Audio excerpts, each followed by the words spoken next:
সুপ্রিয় পাঠক, আমি দুখু মিয়া বুকমার্কের পক্ষ থেকে এই মুহূর্তে আছি অমর একুশে গ্রন্থমেলা 2025-এর মেলা প্রাঙ্গণে। আমরা অবস্থান করছি 52 স্টলে। আমার সাথে আছেন মোহাম্মদ কামাল হোসেন, লেখক, ছোটদের জলবায়ু পরিবর্তন শিক্ষা এই বইয়ের লেখক। এই বইটি নতুন প্রকাশিত হয়েছে 52 প্রকাশনী থেকে। আমরা এই বইয়ের গল্পটা আসলে ভাইয়ের কাছ থেকে শুনবো। ভাই কেমন আছেন? ভালো আছেন? জি আলহামদুলিল্লাহ ভালো আছি। ছোটদের জলবায়ু পরিবর্তন শিক্ষা এই বইটা আসলে কি নিয়ে লেখা? ধন্যবাদ। এটা মূলত জলবায়ু পরিবর্তন নিয়েই লেখা, কিন্তু জলবায়ু পরিবর্তন একটা অনেক বড় বিষয়। হ্যাঁ, একদিকে যেমন সায়েন্স, আর একদিকে সোশিও ইকোনমিক ইস্যু এর সাথে জড়িত, পলিটিক্স এর সাথে জড়িত।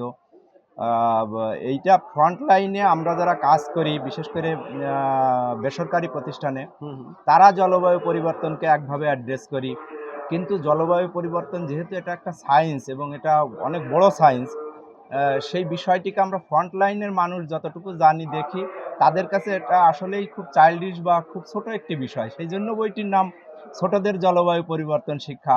ছোটদের জন্য নয়, মানে বিষয়টাকে সামনে আনার জন্য নিয়ে আসছি। বইটিতে মূলত আমি কিছু ফিলোসফিক্যাল বিষয় নিয়ে আসছি। এই পৃথিবী কিভাবে সৃষ্টি হলো, কত আগে সৃষ্টি হলো, কি কি উপাদানের সৃষ্টি হলো, কখন থেকে জলবায়ু পরিবর্তন ইস্যুটা আসলো, সেইটাকে সায়েন্টিস্টরা তো দীর্ঘদিন বলছে জলবায়ু পরিবর্তন, কখন আমরা সামনের মানুষগুলো গুরুত্ব দিতে শিখলাম। এর সাথে গ্লোবাল ওয়ার্মিং এবং ফসিল ফুয়েলের বিষয়টি জানেন, এবং কার্বন ডাইঅক্সাইডের ইস্যুগুলো জানেন। এই সবগুলো বিষয়ে আলোচনা নিয়ে আসছে, এবং এগুলোর ফলে আসলে এই যে জলবায়ু পরিবর্তনের ফলে পৃথিবী আমরা জানি যে ঝুঁকিপূর্ণ হয়ে যাচ্ছে। একদিকে আইস গলছে, আমাদের সমুদ্রপৃষ্ঠের উচ্চতা বেড়ে যাচ্ছে, উপকূলের জেলাগুলোতে লবণাক্ততা বেড়ে যাবে, লবণ পানি আমাদের মেনল্যান্ডে ঢুকবে, জীববৈচিত্র্যের উপরে প্রভাব পড়বে, বাংলাদেশের অর্থনীতির উপর প্রভাব পড়বে। কি কি প্রভাব পড়বে এবং কিভাবে মোকাবেলা করা যাবে, সেই বিষয়গুলোই আমি ধারাবাহিকভাবে তুলে নিয়ে আসছি। আপনার কেন মনে হলো আসলে এই ধরনের জিনিস নিয়ে আসলে লেখালেখি করা উচিত? আমি নিজে আসলে কাজ করি জলবায়ু পরিবর্তন কর্মসূচিতে, বাংলাদেশে বিভিন্ন বেসরকারি প্রতিষ্ঠানে এবং বড় একটি প্রতিষ্ঠান ব্র্যাকের সাথে, আপনারা জানেন। সেখানে জলবায়ু পরিবর্তন কর্মসূচিতেই দীর্ঘদিন কাজ করেছি, এবং অন্যান্য প্রতিষ্ঠানের সাথেও কাজ করছি। সে কাজ করতে গিয়ে বুঝেছি যে আসলে পরিপূর্ণ জ্ঞানটা আসলে জানা দরকার। যারা আমরা কাজ করছি জলবায়ু পরিবর্তনের ফলে যে মোস্ট ইনোসেন্ট মানুষগুলো আমাদের কোস্টাল লেভেলে ভালনারেবিলিটি তৈরি হচ্ছে, মানুষগুলো সাফার করছে, তাদের জন্য যে অ্যাডাপ্টেশন বা যে কাজগুলো আসলে নেওয়া দরকার, সেটা যদি সঠিক জ্ঞান অর্জন করে আমরা কাজ করি, তাদের জন্য এক ধরনের হবে, আর যদি না জেনে করি তাহলে আরেক ধরনের হবে।